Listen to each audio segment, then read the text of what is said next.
สวัสดีกบน้อยสวัสดีโอมวันนี้ฉันมีอะไรนายสนุกจะมาให้นายเล่นด้วยอะไรเหรอโอม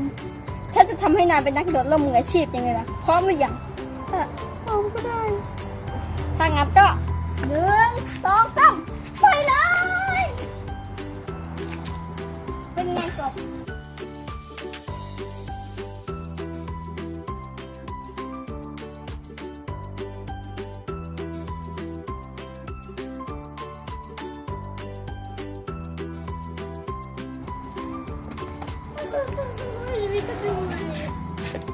ไม่เป็นไรกบอันนี้แค่ครั้งแรกนะโอเค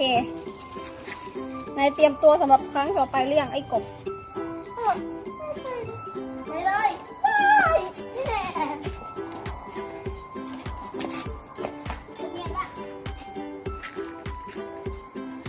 เอาละนะครั้งต่อไป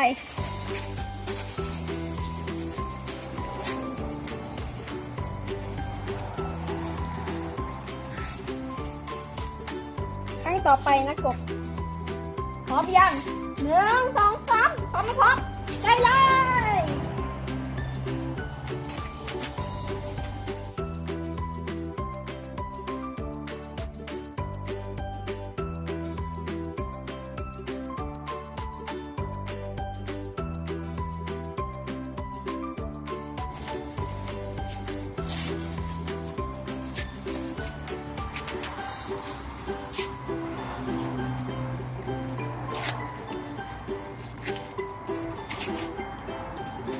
ลงอย่างสโลว์โมชั่น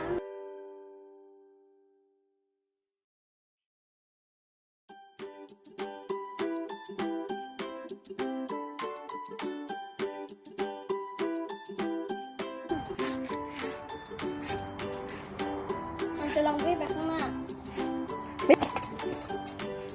เอางี้ถ้ากบเราเปลี่ยนมุกใหม่บ้างก็ได้เราเปลี่ยนยังไงไม่ต้องวิ่งเร็วๆใช่ไหมเฮ้ยมันจะไม่น่ากลัวหรอไม่น่ากลัวเลยไปเลยเร็วนิดนึงเป็นไงทางต่อไป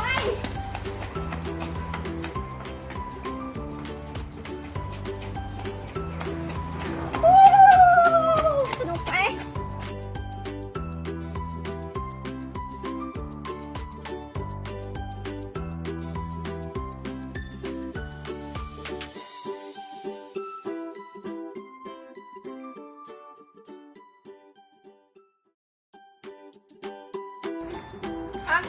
ต่อไป